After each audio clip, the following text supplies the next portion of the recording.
at some place I was unable to identify. He could only tell me that it was 15 days' journey from the coast.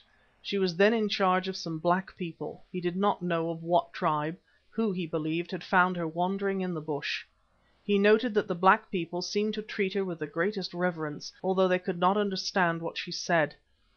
On the following day, whilst searching for 6 lost goats, he was captured by Arabs who, he heard afterwards, were out looking for this white woman. The day after the man had told me this, he was seized with inflammation of the lungs, of which, being in a weak state from his sufferings in the slave gang, he quickly died.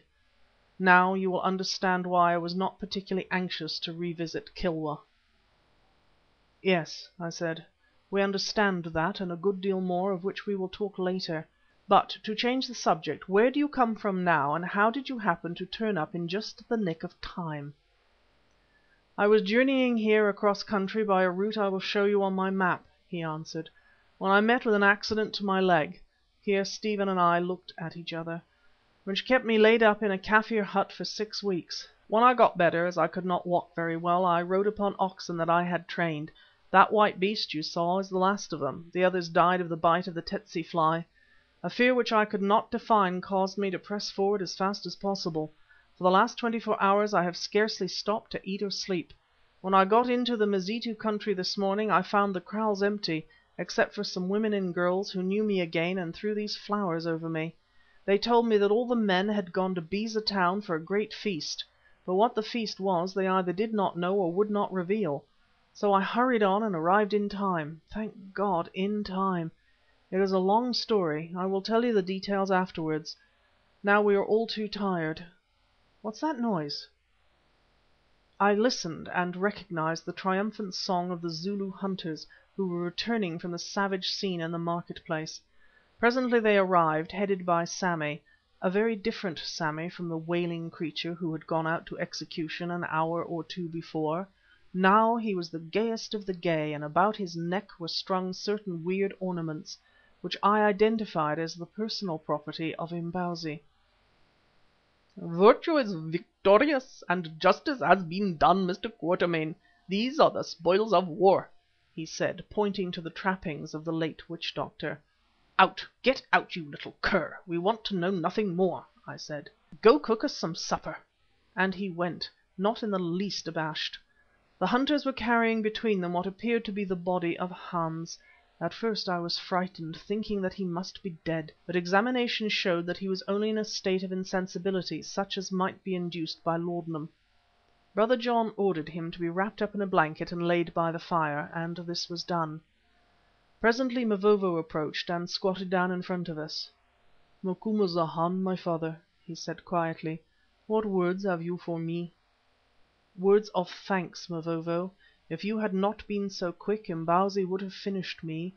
As it is, the knife only touched my skin without breaking it, for Dogeetah has looked to see." Mavovo waved his hand as though to sweep this little matter aside, and asked, looking me straight in the eyes, "And what other words, Macumazana?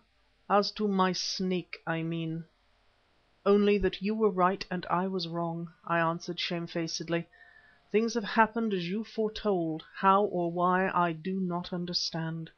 "No, my father, because you white men are so vain," blown out was his word, "that you think you have all wisdom. Now you have learned that this is not so. I am content. The false doctors are all dead, my father. I think that Imbozwi—" I held up my hand, not wishing to hear details. Mavovo rose, and with a little smile went about his business. "What does he mean about his snake?" inquired Brother John, curiously. I told him as briefly as I could, and asked him if he could explain the matter. He shook his head. "The strangest example of native vision that I have ever heard of," he answered, "and the most useful. Explain? There is no explanation, except the old one that there are more things in heaven and earth, etc., and that God gives different gifts to different men." Then we ate our supper, I think one of the most joyful meals of which I have ever partaken. It is wonderful how good food tastes when one never expected to swallow another mouthful.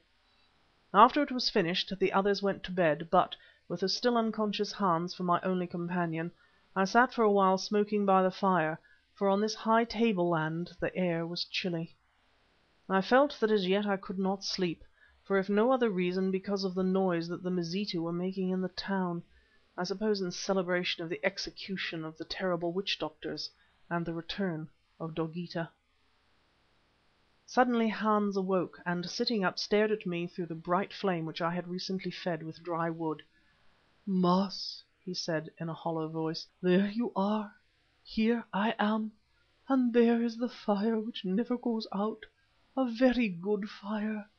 But, Baas, why are we not inside of it as your father the Predikant promised, instead of outside here in the cold?"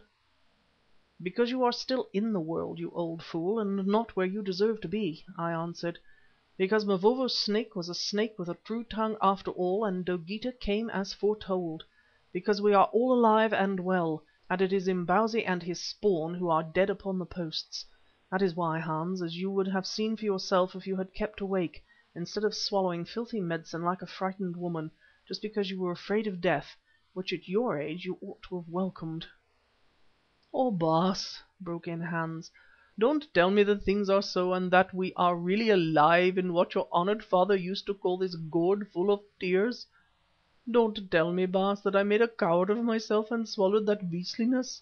If you knew what it was made of you would understand, Baas, for nothing but a bad headache.